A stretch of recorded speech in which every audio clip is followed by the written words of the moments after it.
On this key, you have to unlock the car by hitting this button. You can't, there's no actual lock outside the door. It's actually kind of annoying. You can't, like, look, you see this, right? It doesn't unlock it. Like, let's say I did that. Like, it doesn't unlock it. All that does is just do a child safety lock. So I can't pull on it. Of course, I'm not gonna engage that. But see. So when you have this car and you lock it, right? You can't unlock it with a key. You have to have, this battery has to work, or this thing has to not be wet. Because I've been locked out of my car, so I usually carry a spare. Like, actually, we ended up carrying 2 keys with me. It's one of the most annoying alarm systems imaginable. So the fit and finish was kind of, I guess, below average.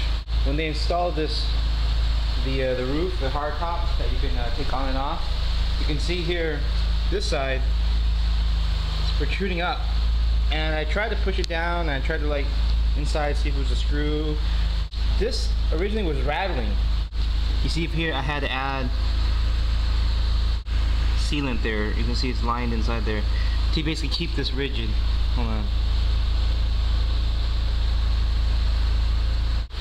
The paint quality is average. It doesn't have a lot of layers like on a BMW. I would say number 1. Number 2, you know how Volkswagen, you know, it's still got definitely like I say, that white coat, and then the base, and then they're over it, and it's good enough, but still, you know, you eat something chips, it'll get eat through it. This thing is more like somewhere a little bit after that. The coating can be scratched kind of easily. Inside, fit and finish, you can see some weird things, like, see how that handle's straight? See how that handle's not? You see that little tear right here too, on the passenger seat. These lights right here, they're not sealed like around the lighting. So if you wash them and you're spraying your hose kind of into it, it'll go through the other side and get all this area soaked. Take it to a dealership and they open up your trunk. Make sure they don't open it up all the way. You see that? See that damage right there? Because it hit right here on both sides. This mirror, even though it is water, I would say it's tight enough, it's not completely waterproof or water sealed. So when you wash your car, water will go over and trickle down the other side. Another fit and finish thing is this grating that they changed for the 2011 is superior because, yeah, it doesn't, you know, it's not gonna take the wax, it's not gonna crack or get hard with the heat, but you can dent it easily. Took it to the Lotus dealership, which I highly don't recommend. I recommend using your own personal shop that you know, people that know you. It can get dented in, then you have to push it out, and it's literally that fragile. Fog does get into the headlights. They're not sealed that well, so that's another kind of fit and finish flaw. You can see here's the driver window. When you roll it down all the way, it's not, like, I guess, held in place anymore, so when you drive it will rattle. I haven't had no problem with water leaking in while driving. That they didn't mess up on. The steering wheel, kind of annoying because this horn is right here instead of here, and so what happens is when you're driving, if you push up against the wheel, you might accidentally engage your horn. A little bit silly. Older versions didn't even have this leather. You can see here that if you are going in reverse slightly, like if you're moving slightly and you shift in reverse, it'll grind. So only shift in reverse when you're not moving. You'll park completely and then start going back. And kind of another quirk. The shifter itself is really, like, you can hear it.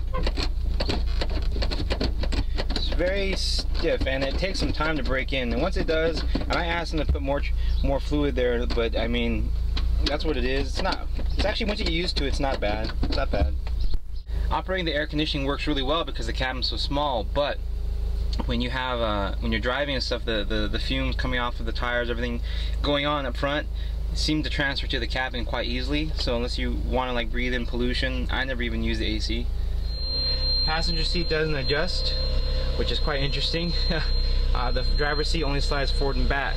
It's so easy because there's so much RPM range to work with. The torque is not very high, the car doesn't weigh much.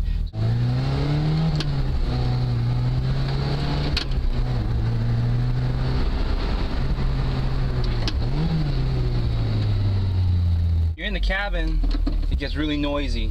That's the next thing to say too.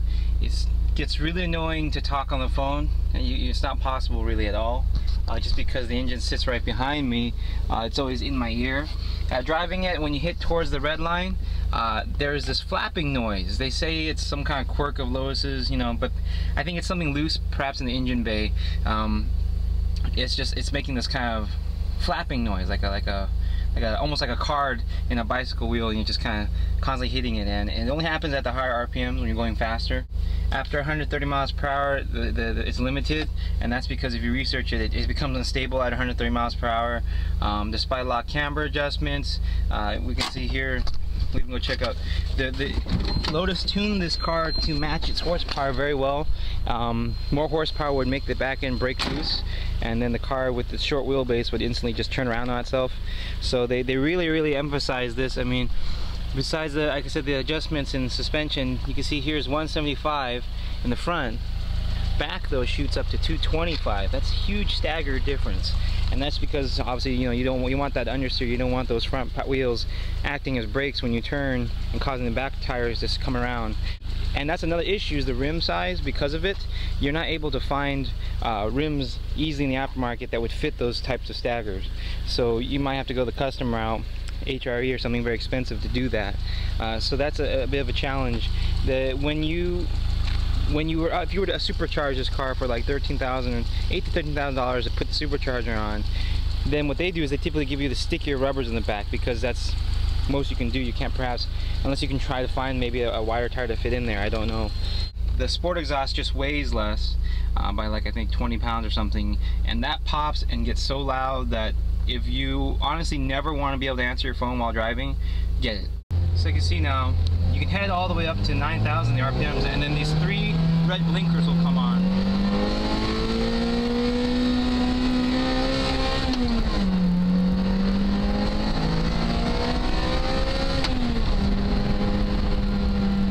So that's really good.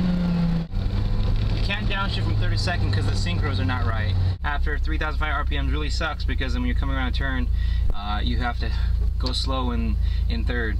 Every other gear you can downshift, upshift, no problem. Any RPM range, no big deal. With the traction control off, the car behaves the same. I feel like the brakes could be superior. The suspension itself is pretty light. I mean, it's obviously not stiff suspension considering the car weighs very little. So one time I was on the freeway and I hit a pothole, and it felt like something broke. The high beam you have to hold to activate. If you push it forward, like other cars, it won't stay on.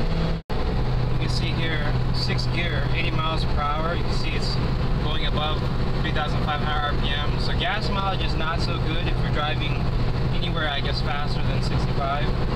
Just because the gearing is, obviously pushed. It's a higher gear ratio, the differential for obviously acceleration. The tank itself only costs $35 to fill it full. That's with our prices of premium 91 being around almost $5. There's no power steering because the car doesn't weigh that much. You just get used to it. Actually, I actually prefer no power steering. But that is being said, with a car that weighs 2,000 pounds, would I want, no power steering in a car that weighs over 3,000? Probably, yeah. But I do like cars without power steering. I do like having to just be a little more, use more force. Things happen a little bit more slowly. Obviously, this car is not meant to drift, so it's not like you need that quick control to be able to counter steer.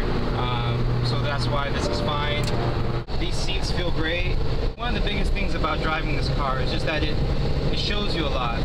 Like honestly, if you've never sat in a car that is like, I guess a track car, where it's bare bones, where everything is simplistic, hydraulic, everything, you can feel the road, you can hear the outside, you can hear the engine. There's a certain crispness, almost a certain maybe scratchiness, like a sort of edgy, raw, aggressive, but at the same time kind of clunky. The fact that it's so bare bones, like, it teaches you a lot about things you don't need in your car. If you're picking performance, you don't really need 2 windshield wipers. That's something you pick up on.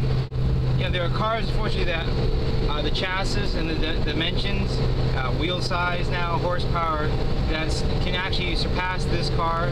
I don't know if you guys Google it, like the world's fastest car could be a Lotus. huge, widely modified though, and there's also that Venom GT that's kind of built on this platform-ish. So it's a great car, but there's only 2 airbags, front passenger and driver, and that's a little bit nerve-wracking. Side impacts, you can see the height I'm at. If a car were to hit me on the side, on the driver's side, their grill is probably going to go right through my window. So safety is not so good, and these cars, you can get them for 35,000 used, going up to 40, 50 new. The hard part is Lotus doesn't have financing, so you have to go through your own personal bank, and so getting approved for it is very difficult. Keep in mind, this is a 2011, and if you guys are familiar with the car, roughly like what, 50 were imported per year, and there were 10 years it was imported. So they're no longer available in the US after 2011, which is this model, because America has changed their airbag laws requiring dual stage airbags, which can't fit in this, so that's why they're revising it. So this is where, if you want the 2,000 pound Lotus, this is it. The previous years there was something, if you research it, like before 2008 or something, a major suspension thing that would cause accidents. So I went, I think if you can get a used one after a certain year, I think 2000, I want to say 2008, but maybe like 2010 and up, 2011, you're good to go. The car is overall, all the kinks have been worked out. This here's a 2011. It's very nice. I like the remodeling.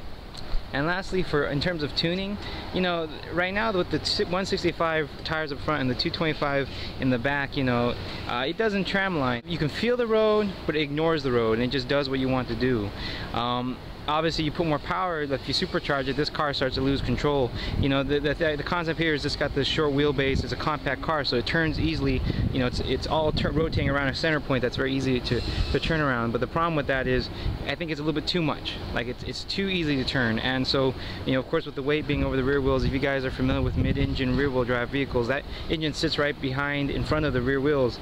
And what happens is, when the weight shifts forward, it can shift forward completely, and the rear can snap around. And Lotus has done camber, they have camber in the back, they have a stabilizer bar that they added as a change after one of the years because of this issue. And that humongous stagger right there is to make sure that the front wheels never outgrip the rear wheels and force the rear wheels to come around. And but the thing is, now if you were to tune it and stuff, I don't know if you start going to 235, 245 in the rears, you would still have to get custom rims because of that humongous staggering difference. The tires are maxed out on these rims, so you would have to go to a new rim or stick your rubbers, which Lotus does for the supercharged edition. But sticky rubbers only last 5,000 miles, they said, before they wear out roughly. I've got about 12 on this one so far on those rears, and they're fine. I definitely like the idea of swapping the engine. I like naturally aspirated over supercharging, but with the way this car is so sustainable, it's so lightweight, I think you could do that. You could get the engine, use this engine up, the 1.8 liter from Toyota, supercharge it, wear it out, and then switch to the K20 engine swap. But I think the only real flaw of the car is the transmission, being that I can't downshift from third to second at a high RPM range. That transmission I don't really like so much. Now, some people have said that you could get an intake for it, but actually it's an air box. It's like $80. Literally, it's like a piece of plastic, like a Ram air induction kit just for this car.